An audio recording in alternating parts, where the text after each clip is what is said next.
Luck company का maturity कब लोगों को मिलना शुरू होगा? आइए इसको इस वीडियो के माध्यम से जानते हैं।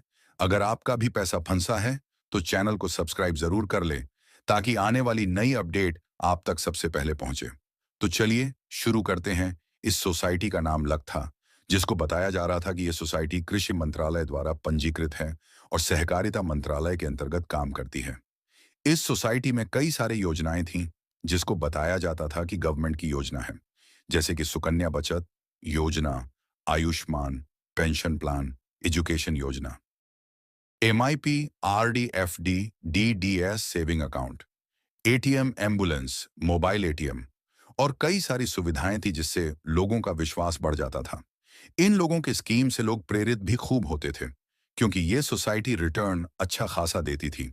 बताया जाता था कि सोसाइटी को किसी भी प्रकार टैक्स नहीं देना पड़ता, क्योंकि ये सोसाइटी कृषि मंत्रालय के अंतर्गत आती है और धारा 80 पी के तहत इसको छूट प्राप्त है। इसी बात को लेकर जितने भी एजेंट थे उनको भी विश्वास हो जाया करता था। फिर बताया जाता था कि इसको जो चलाने वाले जो लोग हैं वो आम हस्ती नहीं है, माने जाने फाइनेंसर और फिल्म स्टार को बताया जाता था। पहलू नंबर 1 से बात करते हैं। जैसे सोसाइटी के बारे में बताया जाता था, तो शुरू करते हैं। तो सबसे पहले बताया जाता था कि इस सोसाइटी जो लोग काम करने वाले हैं, जाए इस सोसाइटी के मालिक समीर अग्रवाल, जिसको सब सागा प्रभु के नाम से पुकारते थे और इस नाम के नारे भी लगते थे, जैसे जय हो सगा, जय हो सगा। फिर दूसरी हस्ती के बारे में बताते थे अमन वर्मा, जो कि माने जाने अभिनेता हैं। और फिर आलोकनाथ और श्रेयस तलपड़े जैसे जाने माने फिल्म स्टार का नाम लिया जाता था। और उसके बाद नाम आता है आर के शेट्टी, जिनको वित्तीय सलाहकार के रूप जाना जाता है। इनको बहुत सारे देश के फंड मैनेजर और टॉप 43 कंपनियों के सलाहकार के रूप में जाना जाता था। उनमें से एक LIC भी है, जिसमें ये और 2004 से LIC में प्रतिष्ठित कॉरपोरेट क्लब के पद पर भी है। फिर उसके बाद आता है नाम शबाब हुसैन रिजवी का, जिसको इस कंपनी के मेंबर बोर्ड का हिस्सा कहा जाता था।